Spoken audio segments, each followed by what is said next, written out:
So guys, जैसा कि हमने पिछले एपिसोड में देखा, सभी लीडर काफी परेशान थे कि आखिर गॉडेस लियू प्रीमोडियल गेट से लौटकर वापस कैसे आ गई। शियाओ की प्रोटेक्शन के लिए पिको, गॉड और बाकी सभी दोस्त वहां चुके थे। वो सभी लीडर से लड़ने के लिए तैयार थे। गॉडेस लियू ने सभी लीडर को पीछे हटने को कहा। वो डर रहे थे। व्हाइट टर्टल भी वहां चुका था, जो सबसे पुराना क्रिएचर था। उसने भी सभी को वार्निंग दी कि जल्दी बहुत बड़ी आपदा दिखाई देगी, जिससे वॉर स्मोक हर जगह फैली होगी। पर किसी ने उसकी बात नहीं सुनी और इमोर्टल पैलेस का सुप्रीम एल्डर भी ऊपर उठकर वापस बाहर आ चुका था, जो गॉडेस लियू से लड़ना चाहता है। वो सभी लड़ने के लिए तैयार हो गए थे और उन लीडर ने अपनी सेलेस्टियल बॉडी को एक्टिवेट कर लिया। गॉडेस लियू ने कहती है कि अगर तुम अभी इस लड़ाई को छोड़कर यहाँ से चले जाओ तो मैं तुम पर एक भी अटैक नहीं करूंगी। इमोर्टल पैलेस का सुप्रीम एल्डर कहता है कि मैं बूढ़ा हो गया हूँ, इसका मतलब ये नहीं कि मैं तुमसे डर गया। मैं खुले दिल से लड़ता हूँ और आज मैं तुम्हारी ताकत को परखना चाहता हूँ। गॉडेस लियू कहती है कि मैंने उम्मीद नहीं की थी कि तुम एक यंग लड़के के लिए इतनी बड़ी लड़ाई छेड़ने को तैयार हो, पर मेरे होते हुए तुम शियाओ का कुछ नहीं बिगाड़ पाओगे। सुप्रीम एल्डर अब इमोर्टल पैलेस से बाहर आ जाता है और कहता है कि तुम दूसरों के बारे में चिंता मत करो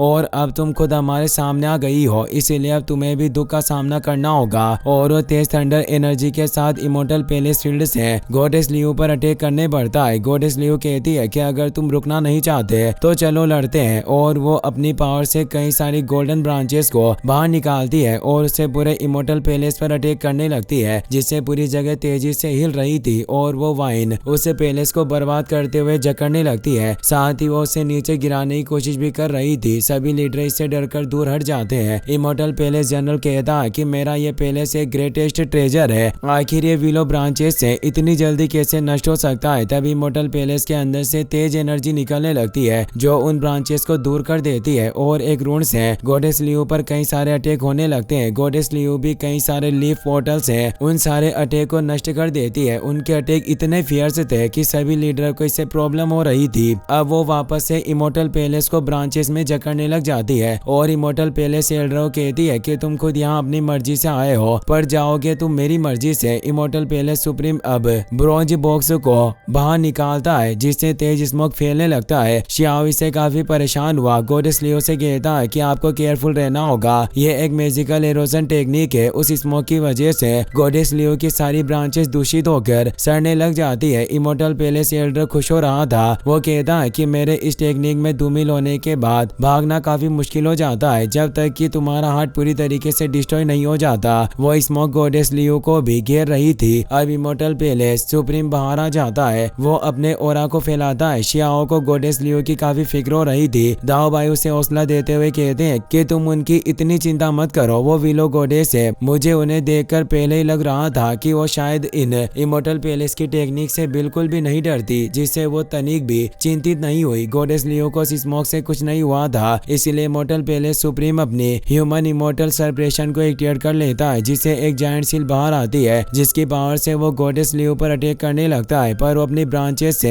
एक शील्ड बना लेती है। इस टकराव से काफी तेज एनर्जी एक्सप्लोजन हुआ, पर इमोर्टल पैलेस सुप्रीम की ह्यूमन इमोर्टल सेलिब्रेशन मूवमेंट बेकार हो गई और अब गॉडेस लियू एक एरो को क्रिएट कर लेती है, जिसे वो इमोर्टल पैलेस सुप्रीम के ऊपर छोड़ देती है। सुप्रीम उसे रोक नहीं पाता। वो उस एरो के साथ इमोर्टल पैलेस पर जाकर टकराता है। इमोर्टल पैलेस का जनरल इससे काफी हैरान हुआ, कहता है कि आखिर ये लियू शेन मेरे इमोर्टल पैलेस सुप्रीम को कैसे चोट पहुंचा सकती है। वो प्राचीन काल से ही सभी चीजों से बचते हुए आए हैं। शियाओ भी गॉडेस लियू की पावर देखकर सोच रहा था कि मैं बेकार में ही इनके लिए चिंतित था। इनकी पावर असीम है। इमोर्टल पैलेस सुप्रीम बाहर निकल आता है। वो कहता है कि वाकई तुम्हारा अटैक काफी स्ट्रॉन्ग था, पर अब वक्त आ गया है कि मैं तुम्हें अपनी असली पावर दिखाऊं। 9 हेडेड बीस्ट ट्रेजर को बाहर निकाल लेता है, जिससे चारों तरफ उसकी फियर्स लाइटनिंग फैल गई थी, पर गॉडेस लियू के चारों तरफ प्रोटेक्शन मौजूद था, जिससे वो एनर्जी उनका कुछ नहीं बिगाड़ पा रही होती। 9 हेडेड बीस्ट अब गॉडेस लियू की तरफ बढ़ना स्टार्ट कर देता है। गॉडेस लियू अपने लीव से कई सारी बीस्ट बर्ड को एक्टिवेट कर देती है, जो उस 9 हेड बीस्ट से जाकर टकराती है और उसे खत्म कर देती है। गॉडेस लियू अब इमोर्टल पैलेस सुप्रीम के सामने पहुंच जाती है और अपने हाथ से उसके चेस्ट पर पावरफुल अटैक करती है, जिससे वो सीधा इमोर्टल पैलेस के अंदर चला जाता है। गॉडेस लियू भी उसे मारने के लिए इमोर्टल पैलेस के अंदर चली जाती है, पर वहां से दरवाजे बंद हो जाते हैं। इमोर्टल पैलेस सुप्रीम काफी दूर जाकर गिरा था और उसके घायल होने से वो उड़ भी नहीं पा रहा होता। गॉडेस लियू उसके पास आती है है और उस पर एक पावरफुल अटैक करती है जिससे उसकी चीखें निकल जाती है। गॉडेस लियो ने उसे खत्म कर दिया था। इमोर्टल पैलेस के बाहर भी वो एनर्जी फैल जाती है। जनरल को अपने सीनियर की फिक्र होती है। बाकी के लीडर भी काफी परेशान थे कि एक सुप्रीम बीइंग क्या गॉडेस लियो के सिर्फ सिंगल स्ट्राइक से पूरी तरीके से खत्म हो गया। वहीं इमोर्टल पैलेस के अंदर उस सुप्रीम की बॉडी नष्ट हो जाती है और वो एनर्जी के रूप में बिखर गया था और अब वो एनर्जी एक ताबूत के अंदर समाहित होने लगती है। गॉडेस लियो हैरान हुई कहती है कि इसने अपनी लाइफ को बचाए रखने के लिए खुद को एक कॉफिन में पहले से ही सेव कर लिया था। यानी गॉडेस लियो ने अभी जिस सुप्रीम को मारा वो उसकी रियल बॉडी नहीं थी। इमोर्टल पैलेस सुप्रीम अब जोर से हंसने लग जाता है और कहता है कि अगर मैं अपने नकली शरीर का इस्तेमाल तुम्हें चारा डालने के लिए नहीं करता तो तुम्हें एक जाल के अंदर कैसे फंसाया जा सकता था। तुम्हें लगा कि मैं कमजोर हूँ और तुम मेरे पीछे इमोर्टल पैलेस में चली आई। अब उस कॉफिन में क्रैक पड़ने लगते हैं और अब रियल इमोर्टल पैलेस सुप्रीम बाहर आ जाता है और अब वो ऑर्डर कॉपर फ्लावर टेक्निक को एक्टिवेट कर लेता है। उस टेक्निक में एक धर्मा बॉडी को भी डिसॉल्व करने की काबिलियत थी। अब उस फ्लावर में से कई सारे टेंटिकल निकलने लगते हैं जो गॉडेस लियो की तरफ बढ़ रहे थे। गॉडेस लियो अपने एक लीफ को छोड़ देती है जिससे वो बाहर आकर शियाओ के पास से गुजरता है। शियाओ को पता चल जाता है कि यह इमोर्टल पैलेस सुप्रीम अभी भी जिंदा है और उसने खुद को चारे के रूप में इस्तेमाल किया। वाकई ये लोग बहुत ही कमीने हैं, पर मुझे पूरा विश्वास है कि गॉडेस लियो उस इमोर्टल पैलेस के अंदर से आसानी से बाहर निकल सकती है। गॉडेस लियो को उन टेंटिकल ने चारों तरफ से घेर लिया था। जनरल सभी लीडर से कहता है कि हम सभी को खड़े खड़े तमाशा नहीं देखना चाहिए और जल्दी से मेरे सीनियर की मदद करनी चाहिए ताकि वो लियो शेन को पूरी तरीके से रिफाइन कर पाए। डीमन ड्रैगन क्लैन का लीडर हंसते हुए कहता है कि उस लियो शेन को सरप्राइज कर दिया गया है। उसके बचकर भागने के बहुत कम चांस है। इस अवसर का लाभ उठाकर हम शियाओ और उसके साथियों को खत्म कर सकते हैं। और अब वो सभी शियाओ की तरफ बढ़ने लगते हैं। दाओ भाई कहते हैं कि तुम सभी मिलकर मेरे डिसिबल को मारना चाहते हो, पर मेरे होते हुए ऐसा कभी नहीं हो सकता और वो उन पर अटैक करते हैं। इमोर्टल भी अपनी पावर को एक्टिवेट करने लगता है और कहता है कि तुम नीची सोच वाले लोग हमारे होते हुए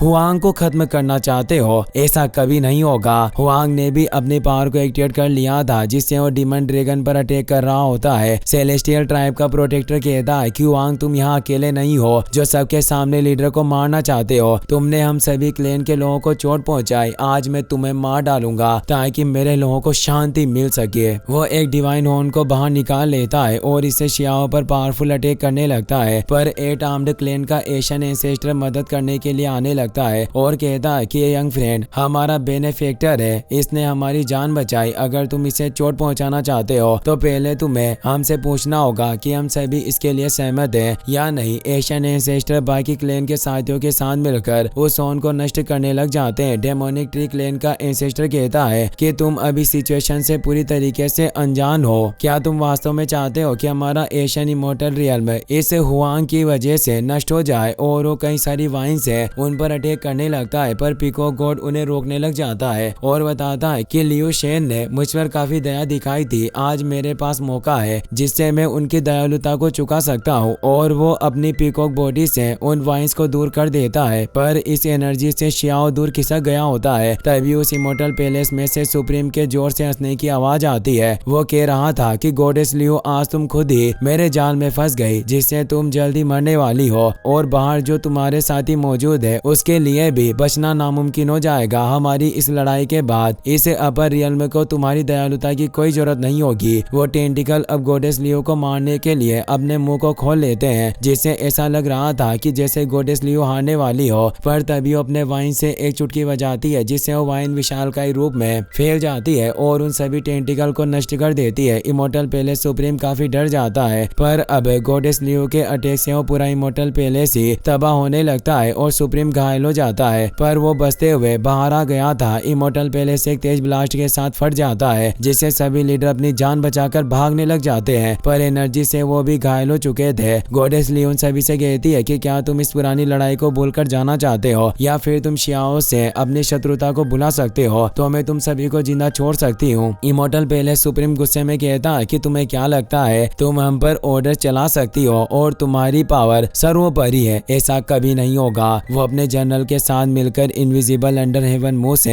एक फॉर्मेशन को क्रिएट कर लेता है। इसी के साथ ये एपिसोड यहीं पर फिनिश हो जाता है।